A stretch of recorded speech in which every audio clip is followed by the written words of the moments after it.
আমি প্রথমেই অভিনন্দন জানাচ্ছি আমাদের বাংলাদেশ নারী ফুটবল দলকে, কোচ, অফিসিয়াল সবাইকে, এবং আজকে যারা এখানে বসে মধ্যরাতে আমাদের বাংলাদেশ ফুটবল দলের সকলকে অভিনন্দন এবং শুভেচ্ছা জানানোর জন্য এখানে উপস্থিত হয়েছে। আমি সকলকে আন্তরিকভাবে ধন্যবাদ এবং কৃতজ্ঞতা জানাই যে বাংলাদেশের ফুটবলের ক্রেজটা হচ্ছে এটাই, যে বাংলাদেশের মানুষ ফুটবলকে সবচেয়ে বেশি ভালোবাসে এবং সেটার প্রমাণ আমাদের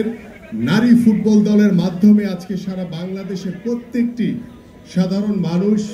এদেশের জনগণ আজকে এই মধ্যরাতে ফেসবুকের যে সামাজিক যোগাযোগ মাধ্যমে তারা লাইভ দেখছে। এবং আমি আশা করব যে আমাদের এই নারী ফুটবল দল সামনে যে আমাদের অলিম্পিক কিংবা বিশ্বকাপ ফুটবলের যে হাতছানি দিচ্ছে, সেই লক্ষ্যে পৌঁছানোর জন্য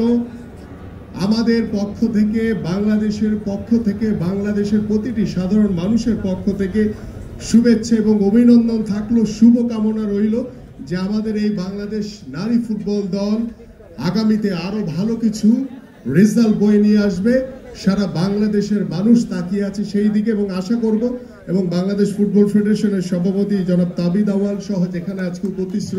উপস্থিত রয়েছেন আমাদের গেস্ট, সবাইকে কৃতজ্ঞতা এবং শুভেচ্ছা, যে আশা করি আমাদের এই নারী ফুটবল দলের জন্য আগামীতে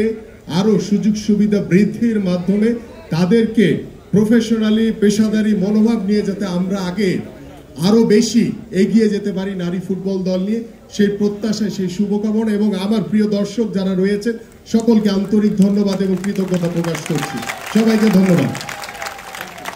ধন্যবাদ জনাব আমিনুল হক আপনাকে। এবারে মঞ্চে আমন্ত্রণ জানাবো